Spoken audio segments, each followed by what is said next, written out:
Hello guys and welcome back to the channel. Today we're here for F1 23 ranked Road to Elite rank episode 1.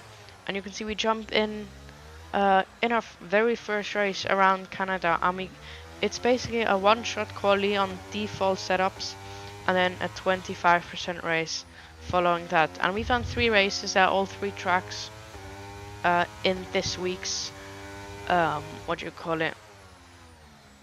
this week's schedule, I guess.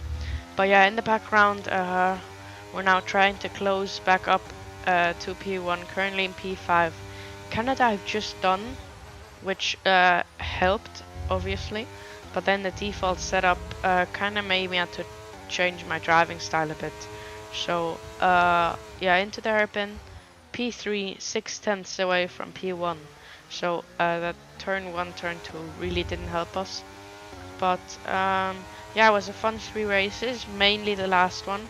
Big action in the last one, all the way to the line for the victory. So stick around. And yeah, you can see we mess up the final chicane as well. Drop all the way down to P6. I'm gonna cross the line, and yeah, P6. As you can see, we're 2 seconds off of P1 with those big mistakes, which is not great. But we jump into the race as we have 5 red lights for the Canadian Grand Prix, and we're underway. And it is in inters. We get a good start, and we jump 1 guy, so we're up to P5. Traction is a bit tricky, and also worth noting, collisions are off for this race. I'm guessing that's just the first race, because in the next 2 I didn't have it, or in the second one I did, but then in the third one I didn't. Anyway, we improve. You can see someone spins out there. We're up to P3. As yeah, ghosting's on. So this is just a start. You can see they both go deep, and we pick up P1 in this race. And now we're just trying to get used to these conditions, see if we can build any gap. I believe they do still get slipstream, and yeah, so I think they still have a slipstream effect until we enter them or they enter us.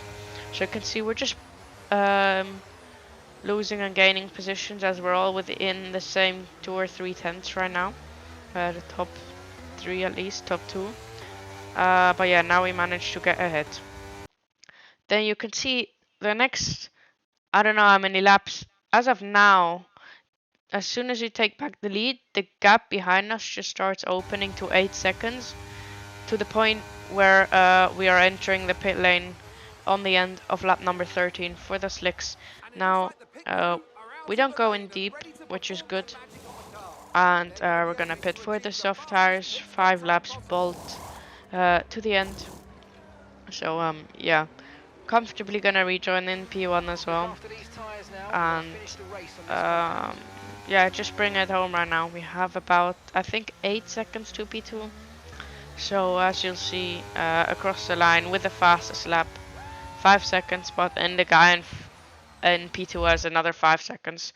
So we get 100 ranked points for P1, our first 100 on this game, hopefully many more to come. And then without further ado, we jump to race number 2.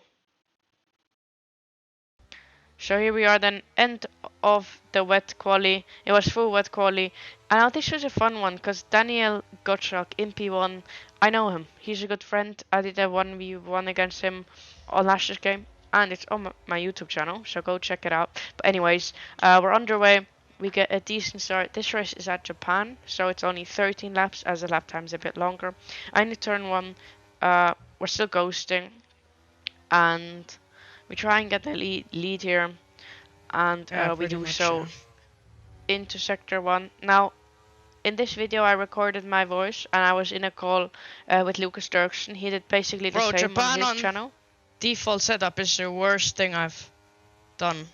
So yeah, in my life. That was me, and I was in a call with him. So he did basically the same, but he was in different lobbies. So go check out his vid. And then you can see lap 3. Now I know if Daniel stays in DRS, then it's going to be really difficult for me. So I decided to use my battery, because he's turning it on, and then at the end of the lap we have 1.3 seconds on him. which means he does not have DRS. We did use a good chunk of ERS, but now he does not have DRS. So yeah, that was a good strategic play there from us. We knew he was the only real threat. And then you can see lap number 7, we gapped it by 4.5 seconds pretty much. But then through the hairpin, we have a bit of a moment, but he has a bigger moment as he actually goes for a spin behind us. And that gains us a few more seconds as we go on the grass there. And then lap 7, we come into the pit lane for a mandatory pit stop, blocking the rears, almost crashing into the wall, but not quite. And then we rejoin on mediums, and from here we are just cruising to the end. For some reason the tires are already up to temperature, which helped us. And then lap 13, Daniel went for another Are you spin. Japan again, right? And as I'm about to say, we're gonna dump 28 seconds on How do you P2's get head. 3 seconds at Japan? 28 seconds on their head. Oh my god. More rank points then.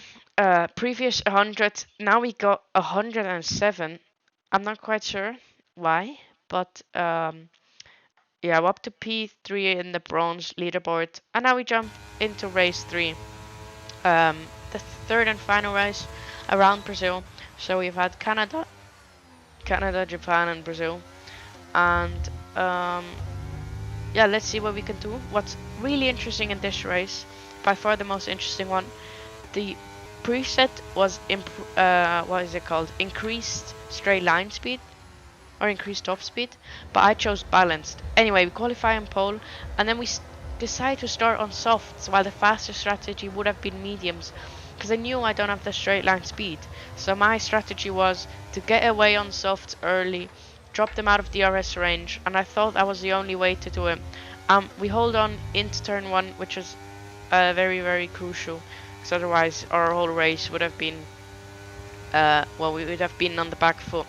And then lap number 3, at the beginning of it, you can see 2.7 seconds. We did use a decent amount of battery, but we had to make our strategy work. So yeah, lap number 6, we go through turn 1 and 2, but then we actually lose the rear and go for a spin. We reset the track, but you can see P2 and P3 are right behind us, and both of them are going to overtake us. So now we have worse tires, and or behind them, as now they go side by side into the next corner. They make a big amount of contact. We close up. I'm unsure where to go. I go into the middle, and then we just end up in a sandwich, really. The guy in P1, he didn't even get damaged, so that was very lucky. We didn't have to pit, and guess what? We speed into the pit lane, which just really isn't ideal at this rate. We do have the fastest lap though, which I'm pretty sure we're gonna keep. A front wing change plus our 5-second pin is gonna really hurt us in this race. Also considering it's only a 25% race and not a 50% or 35 or 100%. But anyway, we exit the pit lane down in P7, and you can see we've got absolute miles of a gap in front of us to the next car, and that's only P6. Anyway, lap 11, we let everyone pit, and then this guy, the guy that didn't get damage, he boxed as well, but he went for well, he got 5 seconds, and he's on softs, so he overtakes us now. He's got more battery than us, a lot better tires, so now we just need to do everything we can to stay with him. So that's exactly what we did the next 6 laps. We dropped P3 by 5 seconds, so it's just an all out for track position. You can see he's losing grip. We get a good exit out of this left-hander. We force him to go defensive, and we're gonna try and go right round the outside, and somehow we get the grip on the exit. We get the inside line, and that is our position. And now I think he's going for the DRS game here, and if we would not have had this massive moment on the exit, then we would definitely have been able to get P1. But GG's to him. He was patient. Now he's out of battery as well.